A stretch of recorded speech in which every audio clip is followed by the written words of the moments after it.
देश है तो धर्म है। जब देश ही नहीं बचेगा तो कहां पर धर्म चलाओगे और कहां हिंदू राष्ट्र बनाओगे। सरकारी गोदी मीडिया देखी। उसके बाद अब ये देश में नए आए हैं सरकारी हिंदू। सेंसर बोर्ड ने उस सीन को उस फिल्म से काट दिया। तो आप अब विरोध और प्रदर्शन किस चीज का कर रहे हैं? प्रधानमंत्री मंच पे खड़े होकर ये बात बोलते हैं कि मैं पठान का बच्चा हूं। तो पत्रकारिता जिसमें फैक्ट पे बात की जाए, जिसमें देश की आजादी को लेकर देश के लिए और मुल्क के लिए बात की जाए।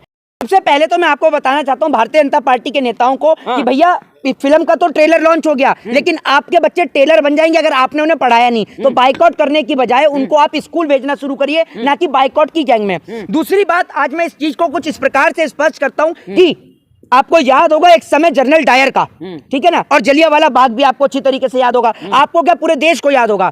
9 अप्रैल रामनवमी का दिन था जब इस देश के हिंदू और मुसलमान एक साथ सड़कों पर उतरे।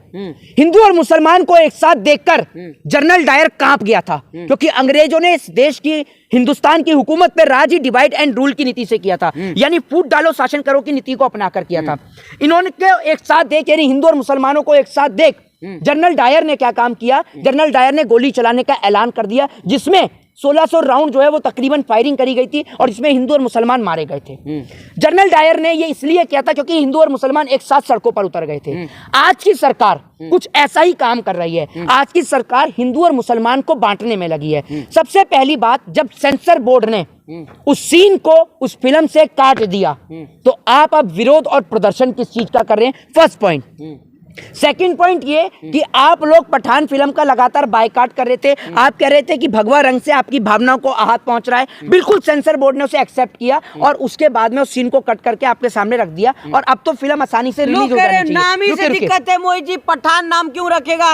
हिंदुस्तान में जो हिंदू राष्ट्र बनने वाला है, पठान नाम क्यों रखा? पठान से दिक्कत है। एक बात आप मुझे बताइए कि पठान नाम से दिक्कत है। एक बात आप मुझे बताइए, फिर तो आप प्रधानमंत्री बदल दीजिए। प्रधानमंत्री का तो किसी ने विरोध नहीं किया। जब प्रधानमंत्री मंच पे खड़े होकर ये बात बोलते हैं कि मैं पठान का बच्चा हूं, भाई प्रधानमंत्री जी से पूछे कि वो पठान के बच्चे कैसे हैं, ये पूछिए ना। आप मुझे ये बताइए तो प्रधानमंत्री कैसे बोलते हैं कि वो पठान के बच्चे हैं? इस सवाल का आप मुझे जवाब दीजिए। नहीं, लेकिन प्रधानमंत्री, लेकिन यहाँ जंतर मंतर पे आप देखे होंगे सुदर्शन न्यूज के पत्रकार जो है वो भी आए थे, बोले पठान का हम विरोध कर रहे हैं। एक बात आप मुझे बताइए, आपने कहा कि सुदर्शन चैनल के जो पत्रकार हैं वो भी आए थे। क्या आप पत्रकारों को ये काम नहीं है? आज पत्रकारों की तुलना को आज बहुत सारे पत्रकार, खासकर आप जैसे नई उम्र के नौजवान पत्रकार इस चीज को नहीं जानते होंगे और जो और भी पत्रकार है वो भी नहीं जानते होंगे। आपको पता है एक ऐसे स्वतंत्रता सेनानी था जिसने पत्रकारिता करी, नाम बताएंगे आप उनका? बताइए। आप नॉलेज में आप बताइए ना। नहीं जानते ना आप? नहीं बताने के नहीं जानते। बिल्कुल, आपने बहुत अच्छा कहा कि आपने इसको एक्सेप्ट किया। आप जैसे बहुत सारे नौजवान पत्रकार हैं जो नहीं जानते कि पत्रकारिता होती क्या है।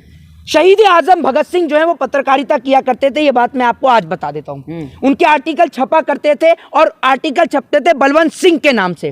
वो पत्रकारिता ऐसा करते थे कि पत्रकारिता के कारण उनको कई पुरस्कार भी दिए गए। वो होती थी पत्रकारिता जिसमें फैक्ट पे बात की जाए, जिसमें देश की आजादी को लेकर देश के लिए और मुल्क के लिए बात की जाए। आज पत्रकारिता में बात किस चीज की होती है? आज पत्रकारिता में बात होती है हिंदू और मुसलमान की। आज पत्रकारिता में बात होती है कि कौन सी फिल्मों को बायकॉट किया और कौन सी फिल्मों को चलने दिया जाए। लेकिन वो कह रहे हैं कि धर्म बचा रहे हैं ना वो सुदर्शन न्यूज वाले। मेरे को आप एक बात मुझे आप ये बताइए कि धर्म कैसे और किस प्रकार से खतरे में आ जा सकता है? जब ये देश आजाद हुआ, जब इस देश की आजादी की लड़ाई लड़ी जा रही थी, तो शायद आपको ना पता हो कि काकोरी कांड के दौरान राम प्रसाद बिस्मिल और अशफाक उल्लाह खां दोनों एक साथ पकड़े गए थे। अंग्रेजी ऑफिसर ने उनको गिरफ्तार किया था और उसके बाद राम प्रसाद बिस्मिल और अशफाक उल्लाह खां दोनों को एक साथ फांसी दी गई थी। एक बात आप मुझे बताइए, जिस मुल्क को आजाद कराने के लिए जितना लहू इस देश के अंदर हिंदुओं ने बहाया, उतना ही लहू मुसलमानों ने बहाया, तो इस देश के अंदर कैसे अलग राज्य बन सकता है और कैसे हिंदू मुसलमान के नाम पर लोग बढ़ सकते हैं?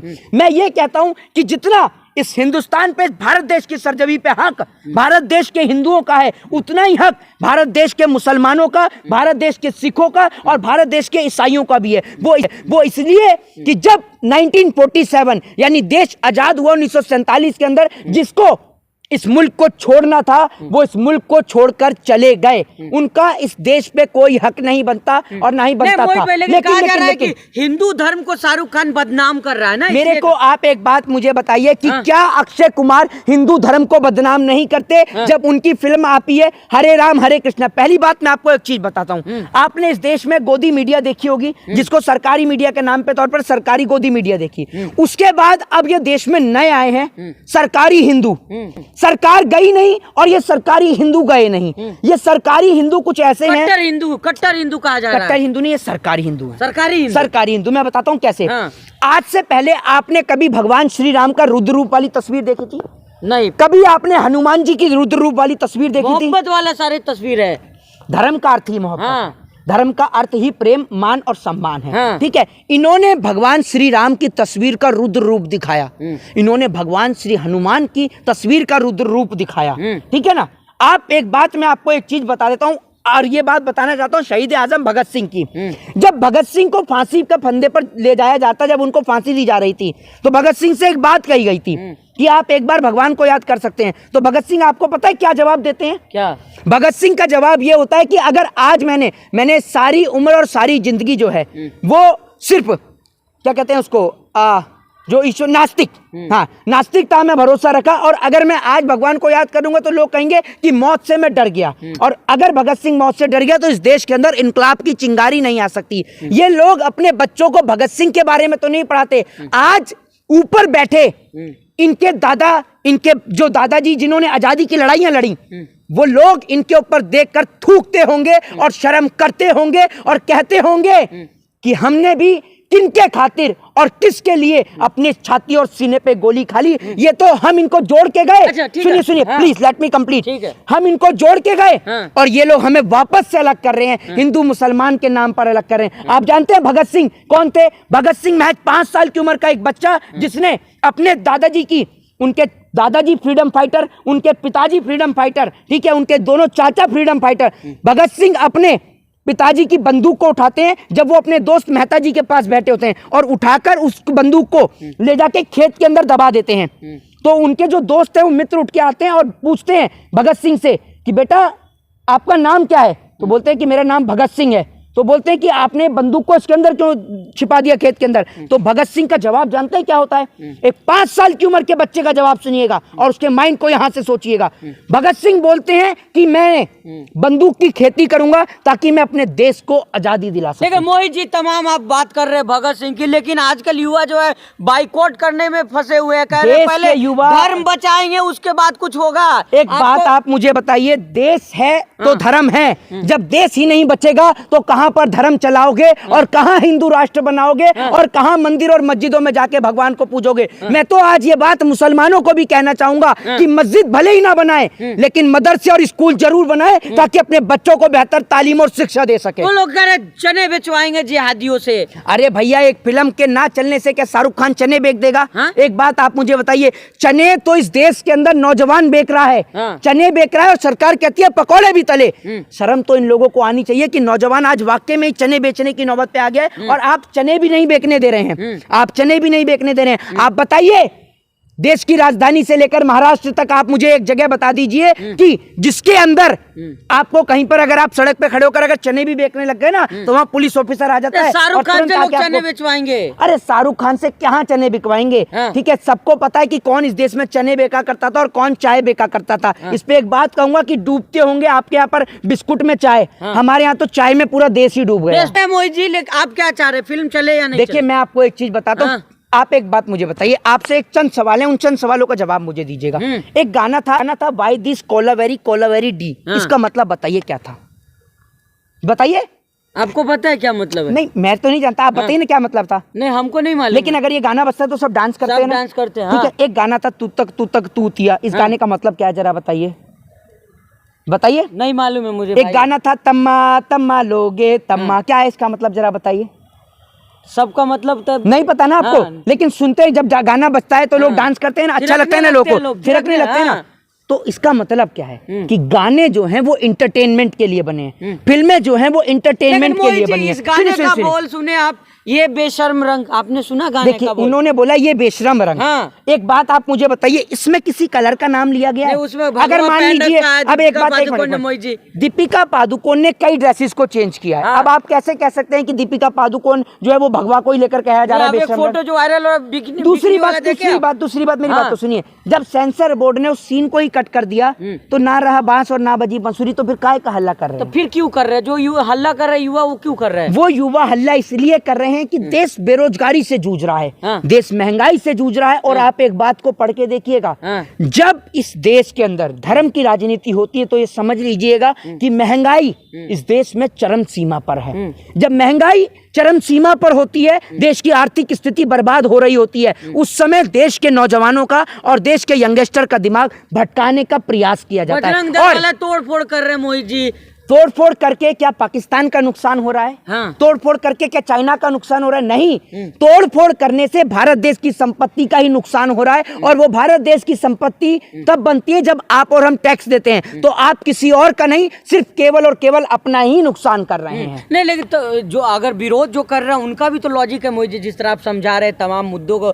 भगत सिंह की चर्चा आपने की, लेकिन जो विरोध कर रहे हैं वो भी तो कह रहे हैं कि हम आस्था से इस ड्रेस को पहनते हैं, साधु एक संत बात पहनते आप हैं। मुझे बताइए, कल इनकी आस्था को ठेस नहीं पहुंची जब तिरंगा जो है वो जमीन पर बना दिया गया था? आपने देखा नहीं था? हाँ, मध्य प्रदेश में जब तिरंगा बनाया गया हाँ। है, वो तिरंगा जो है लोग उस पे से निकल भी रहे थे। तो ये शर्मनाक बात नहीं है? हाँ। तिरंगे में तो केसरिया कलर भी होता है। लेकिन मोहित जी, इस विरोध जो है मध्य प्रदेश से शुरू हुआ था। तो मैं यही तो कह रहा हूँ, एक बात लोगों को समझनी चाहिए। हाँ। और जो चमन छाप दलाली छाप पत्रकार वहां पहुंच रहे हैं और जो सरकारी हिंदू पहुंच रहे हैं, सरकारी हिंदुओं जरा समझो, अपने दिमाग को खोलो भैया। अपने इस दिमाग के अंदर कुछ जरा सा बुद्धि अगर बची है तो सोच के देखो, और अपने बच्चों को इतिहास पढ़ाओ। आरएसएस में मत भेजो। वो अपने बच्चों के हाथ में लाठी और डंडे नहीं, अपने बच्चों के हाथ में कलम और किताब दो। क्योंकि आपने सुना होगा, एक साध्वी आकर बोली थी कि अपनी छुरियों में धार लगा के छुरियों को तेज कर ले। लेकिन जब आप ही की एक बेटी यानी हिंदू धर्म की बेटी को 8 किलोमीटर तक गाड़ी के जरिए रौंदा जाता है, घसीटा जाता है, साध्वी प्रज्ञा ठाकुर गायब हो जाती हैं, तब शाहरुख खान जैसे लोग आगे आते हैं और डोनेट करने का काम करते हैं। क्या साध्वी प्रज्ञा ठाकुर या स्मृति ईरानी या निर्मला सीतारमण या और भी महिला नेताएं किसी उसके घर पे जाकर कोई फंड दिया? बताइए, क्या सदन में खड़ी होकर स्मृति ईरानी, अभी सदन का सेशन शुरू होने वाला है 2 से 4 दिन बाद, देखूंगा क्या सदन में खड़ी होकर स्मृति ईरानी उस बेटी का मुद्दा उठाएंगी? नहीं, क्योंकि दम नहीं है, क्योंकि नाकामयाबी सरकार की है। सरकार के अंडर, सेंट्रल गवर्नमेंट के अंदर दिल्ली की पुलिस आती है, इसलिए स्मृति ईरानी के अंदर बोलने का दम नहीं है। और यही अगर घटना किसी कांग्रेस शासित राज्य में हो जाती, यही घटना अगर कलकत्ता में ममता बनर्जी के राज में हो जाती, या किसी और सरकार के राज में हो जाती, या अगर पुलिस अरविंद केजरीवाल के अंडर होती, तो अब तक आप भारतीय जनता पार्टी का रोना और धोना देखिए। आपने देखा होगा कि मेयर में कैसे लड़ाई हुई, पहली बार आपने देखा होगा कि कैसे हाथापाई होती है, ऐसे लड़ा भी जाता है। मोहित जी, आपको लोग सुनते हैं, लेकिन जिस तरह से शाहरुख खान की आप बात कर रहे हैं, डोनेट किए, तो लेकिन कहीं टीवी अखबार कहीं आप इसका चर्चा ही नहीं दिखा। शाहरुख खान जब जाते हैं ना, हाँ। जब Shahrukh Khan all over India के अंदर, वर्ल्ड के अंदर जाते हैं, कंट्रीज में जाते हैं, हाँ। तो लोग शाहरुख खान को तो जानते ही जानते हैं। हाँ। जब लोग पूछते हैं ना कि भाई ये कहां से आया है, हाँ।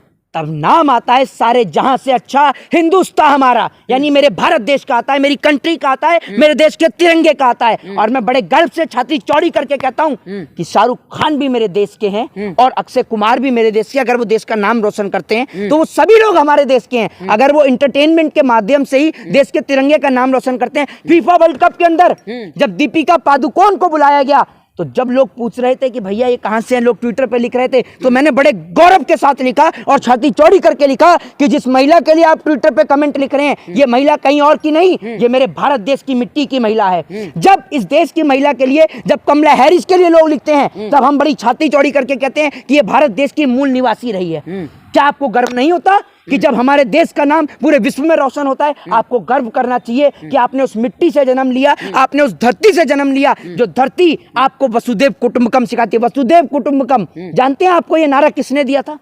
पता है आपको? किसने दिया था? वसुदेव कुटुंबकम का नारा आज तक इन्हें नहीं पता होगा। ये सारे के सारे लोग क्योंकि भाजपा का इतिहास पढ़ते हैं, अपने बच्चों को इतिहास पढ़ाते ही नहीं है। ये वसुदेव कुटुंबकम का नारा देने वाला कोई और नहीं, शहीद आजम भगत सिंह थे। भगत सिंह ने वसुदेव कुटुंबकम, और पूरा देश यही जानता होगा भगत सिंह के बारे में कि भगत सिंह एक गरम दल के नेता थे। जब देश की राजनीति की बात आती है, देश के स्वतंत्रता संग्राम की बात आती है, तो लोग दो ही बात कहते हैं कि दो ही दल के नेता थे, पहले गरम दल, दूसरे नरम दल, यही आती है ना बात। लेकिन आपको ये बात नहीं पता होगी कि गरम दल के सबसे संगीन नेता शहीद आजम भगत सिंह ने एक बात और कही थी कि बंदूकों से और तलवारों से कभी क्रांति नहीं आ सकती, क्रांति आएगी तो विचारों से, और विचारों सर्वोपरि है। और आपको मैं एक बात बता दूं कि अगर आप अपने विचारों को नहीं बदलेंगे तो ये मुल्क वापस से गुलाम होगा, और इस मुल्क की आजादी के लिए कोई भगत सिंह दोबारा नहीं आ पाएगा। आखिरी सवाल लेंगे, आप युवा है, सब फिल्में आप देखते भी होंगे, तमाम जो बाइकआउट हो रहा है, आप क्या कहना चाहेंगे? थिएटर में फिल्म आने वाली है, आप जाएंगे फिल्म देखने? अब बहुत सारे लोगों का इसमें एक सवाल ये भी होता है कि मोहित शर्मा जो हमारे से नाराज भी हैं, मैं उनको अपना भाई मानता हूँ, सब मुल्क में रहते हैं, भाई हैं अपने, भले ही उनको नहीं समझ में आता, उनके दिमाग में गोबर भर गया। गोबर बहुत बेहतरीन चीज है। गोबर अगर भैया खेत में पड़ता है तो खाद का काम करता है, गोबर चूल्हे में पड़ता है ईंधन का काम करता है, दिमाग में पड़ता है तो अंधभक्त बनाने का काम करता है। तो क्या कर सकते हैं, हमारी कोशिश यही रहेगी कि उन गोबर को उनके दिमाग से निकाला जाए। तो वो सवाल मेरे से ये करते हैं, कहते हैं कि मोहित शर्मा अपनी बहन के साथ जाएगा फिल्म देखने। मैं पूछता हूँ कि जब मनोज तिवारी का गाना आया था तो आप अपनी बहन के साथ देखने गए थे? जब अक्षय कुमार की फिल्म आई थी तो अपनी बहन के साथ देखने गए थे? जब कबीर सिंह जैसी फिल्म आई थी तो आप अपनी बहन या अपनी मम्मी के साथ देखने गए थे? जरा बताइए ना। जब हेट स्टोरी जैसी फिल्म आती है तो आप अपनी बहन के साथ, अपनी मम्मी के साथ, अपनी चाची या ताई के साथ देखने गए थे? जरा दीजिए सवाल का जवाब। तो ये सब एक बेतुका बयान है। फिल्में आती हैं एंटरटेनमेंट के लिए, मूवीज आती हैं एंटरटेनमेंट के लिए, सॉन्ग्स आते हैं एंटरटेनमेंट के लिए, तो आप एंटरटेनमेंट को एंटरटेनमेंट के नजरिए से मोहित शर्मा जा रहे हैं, अगर चले जाएंगे तो कोई आपत्ति है क्या? चलिए ठीक है, बहुत शुक्रिया बात करने के लिए। शुक्रिया।